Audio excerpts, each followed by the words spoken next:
Hello viewers, welcome to filmy craft. நான் உங்கள் அருண். இந்த எபிசோடில் நம்ம பார்க்க போகிற படம் 2024 ஒரு மலையாளம் ஆக்ஷன் த்ரில்லர் படமாக தமிழ் டப்பிங்லே இப்போ ரீசெண்டாக வெளியாகிருக்கிற பனி. இப்போ இந்த படத்துடைய கதை என்ன அப்படிங்கிறத லைட்டாக இங்கே நம்ம பார்த்துடலாம். படத்தில் நம்ம கதாநாயகனுடைய பேர் கிரிச்சேட்டா அப்படின்னு தான் எல்லோரும் கூப்பிட்றாங்க. நம்மளால ஒரு பெரிய பிஸ்னஸ் மேனு. இவர் மட்டும் இல்லை, இவருடைய கசினு, இவருடைய மச்சான் அப்படின்னு சொல்லி இன்னொரு 3 பேர் இருக்காங்க.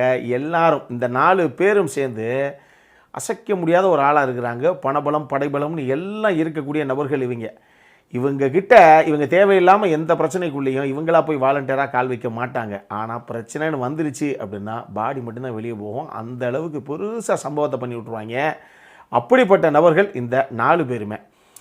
இப்போ நம்ம கதாநாயகன் இருக்காரு, அவருக்கு கௌரி அப்படின்னு சொல்லி ஒரு மனைவி மேலே உயிரே வச்சுருக்காப்புல நம்ம கதாநாயகன். இப்படி மனைவி மேலே உயிரே வச்சுருக்க நம்ம கதாநாயகன் ஒரு பக்கம், இன்னொரு பக்கம் 2 பசங்க, சின்ன பசங்க, வயசு பசங்க, துருன்னு இருக்கக்கூடிய பசங்க. இவனுக்கு 2 பேரும் ஒரு வருஷம் 1.5 வருஷம் வந்து மெக்கானிக்காக ஒரு இடத்துல வேலை பார்த்தோம் அப்படின்னு சொன்னால் கூட திருட்டு பசங்க. நீங்கள் காசு கொடுத்தீங்கன்னா கொலையை கூட பண்ணிவிட்டு தைரியமாக போய் போலீஸில் நான் தான் விட்னஸ்ஸு அப்படின்னு போய் சொல்லக்கூடிய அளவுக்கு ரொம்ப எதையும் இறங்கி செய்யக்கூடிய நபர்கள் 2 பேர். இப்போ நம்ம கதாநாயகனும் சரி, இவங்க 2 பேரும் சரி, இவங்க எல்லாருடைய வாழ்க்கையும் ஒரு மையப்புள்ளியில் இணையும் பொழுது இதுக்கப்புறம் இந்த கதையில் நம்ம கதாநாயகனை எதிர்பார்க்காம அடுத்தடுத்து அரங்கேறின சம்பவங்கள் என்ன அப்படிங்கிறது தான் இந்த படத்துடைய மொத்த கதையை. இந்த படத்தை பொறுத்தளவுக்கு ஜோஜு ஜார்ஜ் கதாநாயகனை பண்ணது அப்படிங்கிறது ஒரு பக்கம் இருக்கட்டும், அவர் எழுதி இயக்கின முதல் மலையாள படம் இது ஒரு வெற்றிகரமான அட்டம்ப்டா அப்படின்னு கேட்டிங்கன்னா டெஃபினட்டாக வந்து இந்த படம் பார்க்கலாம் கண்டிப்பாக. அந்த மாதிரி ஒரு படம் தான். நான் ஒன்றொன்றாக வந்து மெதுவாக பேசுவோம். பட் இந்த படம் எனக்கு பர்சனலாக ஒரு பெரிய கனெக்ட் கொடுத்து ரொம்ப பிடிச்ச படமாகவே இருந்தது. இந்த படத்தை பொறுத்தளவுக்கு இந்த படத்தில் முக்கியமான கதாபாத்திரங்கள் அப்படிங்கிறது ஒரு 3 கதாபாத்திரம் தான். ஒன்று நம்ம ஜோஜு ஜார்ஜ், அவர் தான் ஹீரோ. அவருடைய மனைவியாக வரக்கூடிய அபிநயா, அவங்களும் நல்லா பண்ணியிருந்தாங்க. சாகர் சூர்யா, அவர் தான் படத்தில் வில்லனாக பண்ணியிருந்தாப்புல. ஆக்சுவலி சாகர் சூர்யாவும் கூட வரக்கூடிய இன்னொரு நபர் 2 பேரும் பண்ணியிருந்தாங்க. பட் அந்த 2 பேர்த்தில் கூட சாகர் சூர்யா தனியாக தெரிஞ்சாப்புல. ஒரு நல்ல ஆர்டிஸ்ட்டு, ஆனால் வெறித்தனமான ஒரு பர்ஃபார்மன்ஸு இந்த படத்தில். பொதுவாகவே நம்ம பல விமர்சனங்களில் சொன்னது உண்டு, ஒரு வில்லன் கேரக்டர் பயங்கர ஸ்ட்ராங்காக எழுதப்பட்டு அது போர்ட்ரே பண்ணப்பட்டுருச்சு அப்படின்னாலே அடுத்து என்ன நடக்க போகுதோ, ஐயோ நம்ம ஹீரோ பெரிய பிஸ்தா தாங்க, நமக்கு தெரியுது, இதுதான் இவங்கிட்ட என்னங்க பண்ண முடியும் அப்படிங்கிற அந்த ஒரு ஃபீல் வரும்போது அடுத்து என்ன நடக்க போகுது அப்படிங்கிற அந்த பதபதிப்பு ஆடியன்ஸை தொத்திக்கிறோம். இந்த படமும் கிட்டத்தட்ட அந்த மாதிரி ஒரு சம்பவம் தான். அதிகமாக பேச முடியாது, நீங்கள் படத்தை பார்த்து தெரிஞ்சுக்கோங்க. ஆனால் இந்த படத்தில் சாகர் சூர்யாவுடைய அந்த ஆண்டகனிஸ்டுடைய அந்த ரோலை பார்க்கும்போது எனக்கு 2017 வெளியான ஹிந்தி படமான அஜ்ஜி தான் ஞாபகம் வந்தது. ஏன்னா அந்த படத்தில் அபிஷேக் பானர்ஜி ஒரு ரோலை ஒன்று பண்ணியிருப்பார். கிட்டத்தட்டனா 100% வச்சுக்கோங்களேன். இதில் சாகர் சூர்யாவுடைய அந்த ரோலும் சரி, அபிஷேக் பானர்ஜி அஜ்ஜியில் பண்ண அந்த ரோலும் சரி, சராமாரியான ஒரு ரோல். ரெண்டுமே இந்த 2 தராசில் நிற்க வச்சு எதுங்க இருக்கிறதுலே மோசமான இல்லை அப்படின்னு கேட்டிங்கன்னா ஐயோ ரொம்ப கஷ்டம் கண்டுபிடிக்கிறது. அந்த மாதிரி பெர்ஃபார்மன்ஸில் பிச்சு படல் எடுத்திருந்தாப்புல அவர். அந்த வில்லன் கதாபாத்திரம் எழுதப்பட்ட விதமும் சரி, அது பெர்ஃபார்மன்ஸில் சாகர் சூர்யா புல் ஆஃப் பண்ண விதமும் சரி, இதில் தான் இந்த படமே நின்றுச்சு அப்படின்னு தான் நான் சொல்லுவேன்.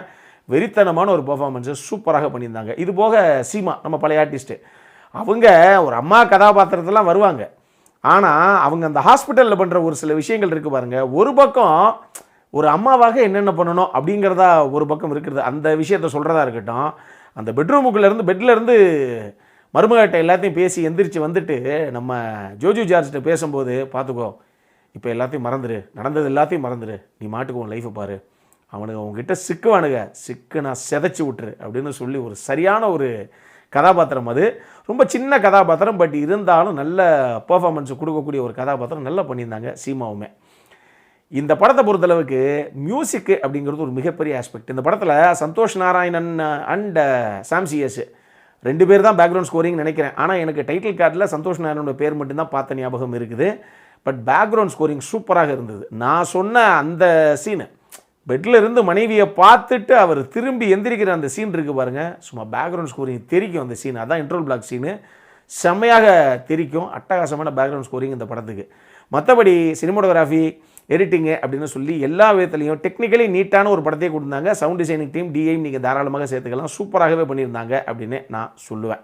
இந்த படத்தை பார்க்கும்போது எனக்கு 2010 தமிழில் ஒரு படம் வெளியாச்சு, அதாவது கதைக்களமாக பார்க்கும்போது ஒரே கதை அப்படின்லாம் நம்ம சொல்லிட முடியாது. ஆனால் ஹீரோ கதாபாத்திரத்துக்கும் அந்த வில்லன் கதாபாத்திரத்துக்கும் இடையில் கிரியேட் ஆகக்கூடிய அந்த கான்ஃப்ளிக்ட், இதுக்கப்புறம் நடக்கக்கூடிய அந்த கேட் அண்ட் மவுஸ் கேம் இருக்குது பார்த்தீங்களா, 2 படத்துலையும் கிட்டத்தட்ட ஒன்று தான். அதுலேயுமே வில்லன் கதாபாத்திரம் பயங்கர ஸ்ட்ராங்காக சித்தரிக்கப்பட்டிருக்கும். அந்த 2010 தமிழ் படத்துலையுமே சொல்கிறேன்.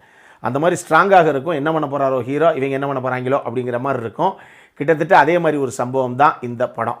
ஆனால் அந்த படத்துடைய பேரை நான் சொல்லிட்டேன் அப்படின்னா, ப்ரோ அந்த படம் தான் சூப்பர் டூப்பர் ஹிட் ஆச்சே, நாங்கள் தான் ஏற்கனவே பார்த்துட்டோமே அப்படின்றீங்க. அதனால் அந்த படப்பேரை நான் இங்கே விடலை.